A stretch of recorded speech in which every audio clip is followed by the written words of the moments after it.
It's time for our quarterly Flippin' Frenzy with Sonnet's Garden Bloom's membership group.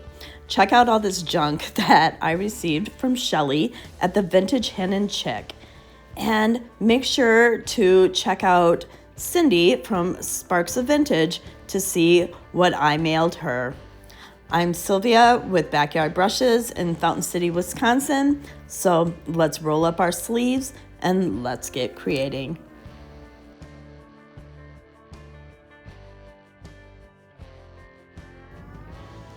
For project 1, I decided to use this glass jar and lid, and I used the Connie method where I gave both the jar and the lid one good coat of Sweet Pickins Extra Bond. I then allowed the Extra Bond to dry. Using Sweet Pickins Pantry Door, I gave the jar and the lid 2 coats of paint, allowing it to dry.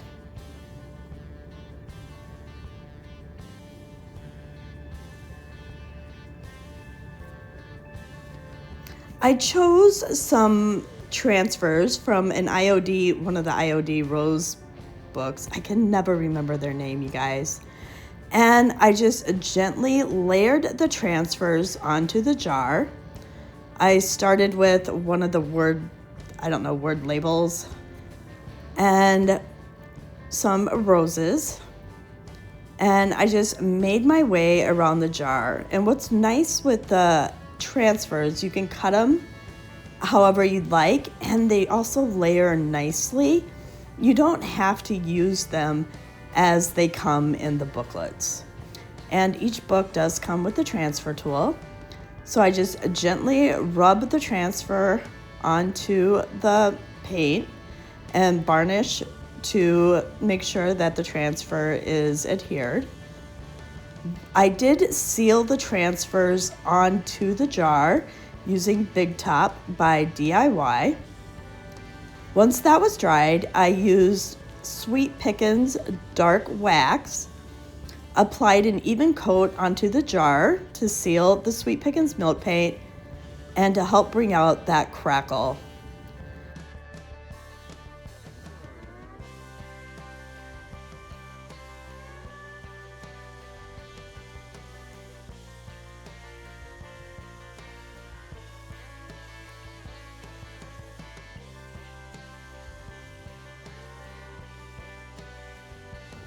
Project 2 is this metal recipe container box, and I actually believe it's just like the one my mom used, which my brother now has. So I think I'm going to keep this one for myself so that I too can have some of my mom's recipes stored safely. I did add the Extra Bond from Sweet Pickins on the outside and the inside of the box, and sticking with the Pantry Door by Sweet Pickins, I gave the box 2 coats of paint. Using the transfer, and again, now I forgot the name, I cut up a sheet of the transfers, and I thought maybe the oranges would look good in the kitchen with my recipes. And I just layered and adhered the transfers randomly around the box. I rubbed the transfers on, peeled them off, and here is where they are flipped under the box, and so I just folded it under, rubbed it down, and it adhered, and used the backing to varnish the transfer into the project. I made my way around the box, and I just followed the same process. I set my transfer down, used the stick, rubbed fairly easily, and peeled off. Once I had all the transfers applied, I did seal the transfers with Big Top from DIY.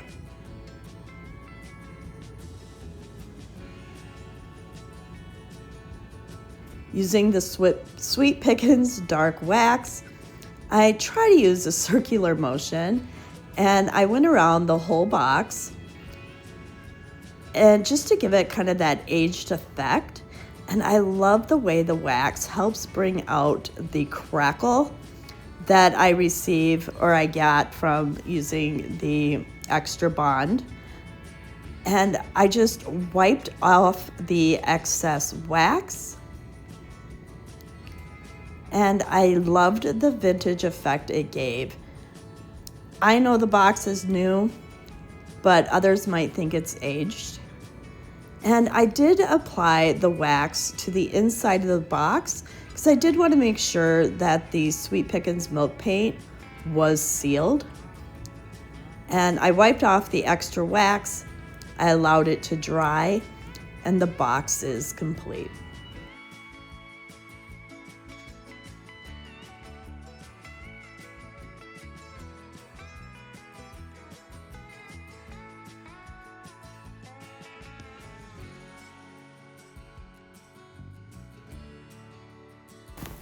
Project 3 is the pig. For those who might not have saw the last Flippin' Frenzy video, I got a pig from Cindy at Spark of Vintage that I have kept for myself. So I used to have a potbelly pig, which is why I think they send me these pigs, and I don't sell them.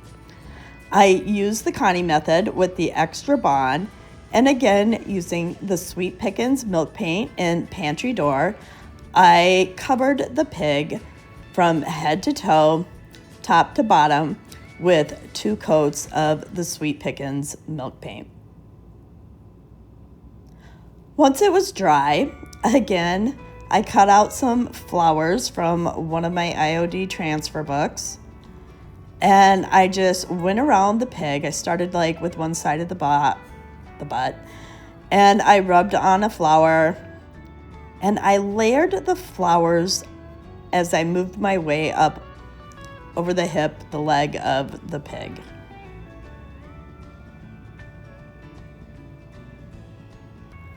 I then added a small little flower to one of the pig's ears. And then on the other side, another cheek of the bottom of the pig. And I just made sure to varnish the transfers when I was done. And using Big Top by DIY, I sealed the transfers. After the Big Top was dry, again, I used the Sweet Pickins milk paint in dark wax. I covered the pig from head to toe. Using a paper towel, I wiped off the excess wax. And it really did, I liked the way it really brought out the crackling in the paint and just gave those extra details to my pig, which again, I will be keeping for myself.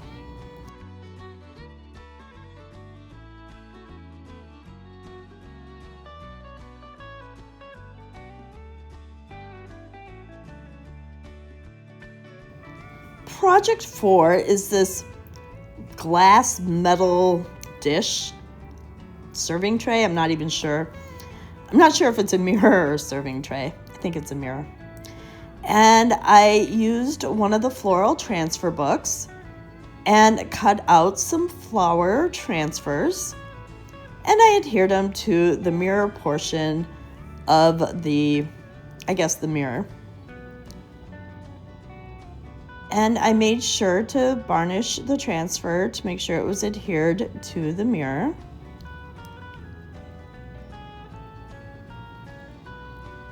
And I also applied the wording transfer, letter transfer, it's a saying, underneath the flowers.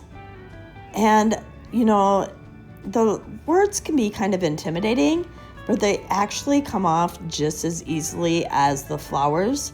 So don't be intimidated and feel free to give it a try. Using the golden matte medium, I made sure to seal the transfers onto the metal or the mirror, and I allowed it to dry. I then sprayed the mirror with vinegar and water. And using Rustoleum mirror effects, I just randomly squirted around the mirror to give it kind of that faux aged look. Using a paper towel, I dabbed out the extra vinegar and Rustoleum mirror. I gave the edge or the frame of the mirror a coat of the Sweet Pickins Extra Bond. Once it was dry, I chose the basil in Sweet Pickins milk paint, and I gave the frame 2 coats of the basil milk paint.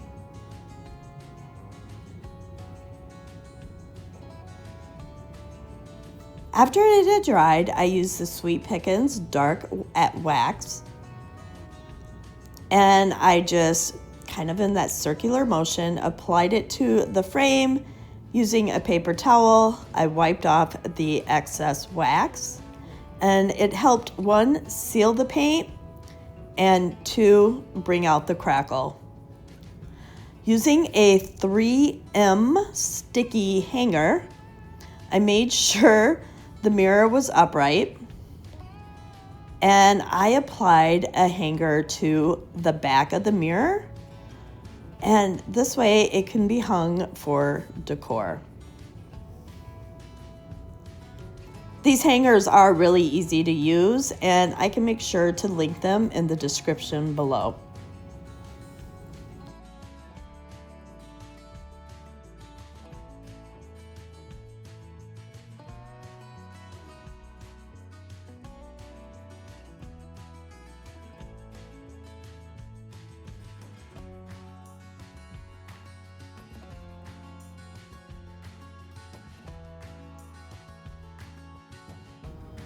Project 5, our final project, is this little cupcake sign, and using the Sweet Pickins Extra Bond, I gave the outside edges of the sign a coat of the Extra Bond.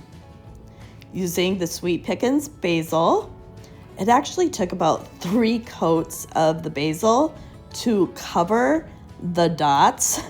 I should have probably painted it white first. And I also gave the top part of the sign, I covered it up with chiffon by Rustoleum. I just didn't catch that on video. And once all the paint had completely dried, I chose this sunflower napkin I had in my stash. And using a scissors, I cut out one of the squares of the napkin.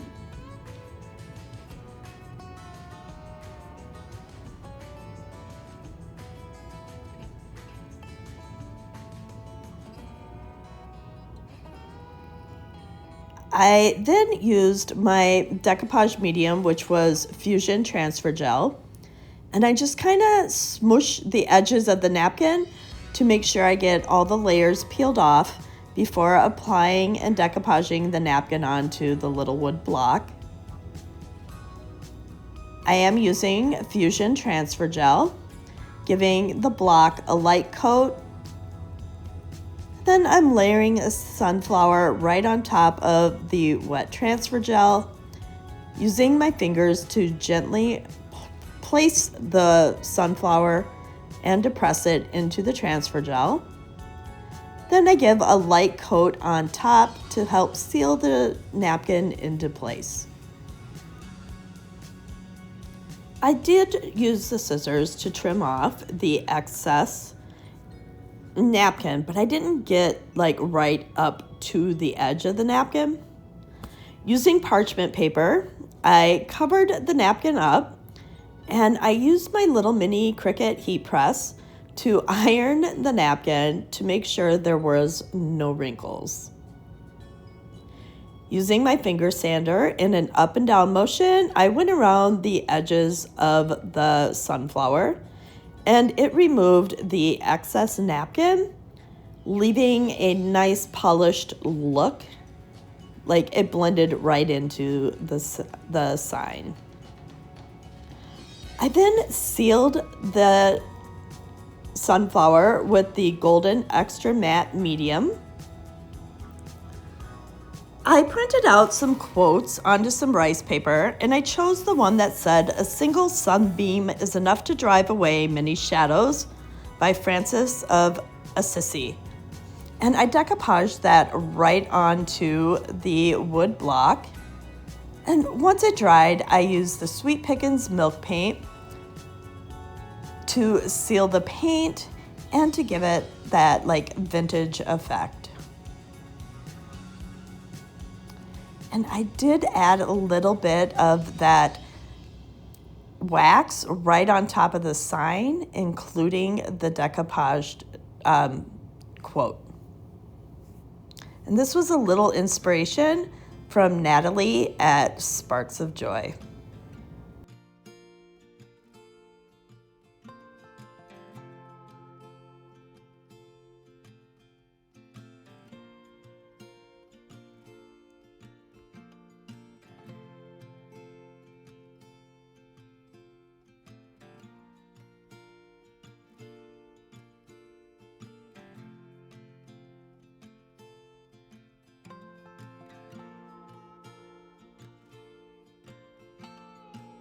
I would love to know which one of these projects was your favorite.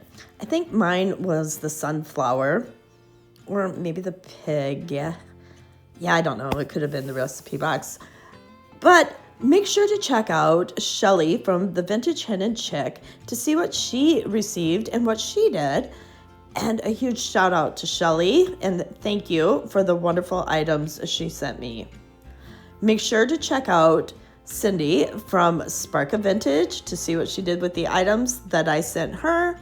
And I will leave a playlist in the description below so you can check out all the creators from Sonnet's Creative membership group that participated in this quarter's Flippin' Frenzy free-for-all. And if you found this video inspirational, please hit subscribe below and follow me along on my creative journey. Thank you.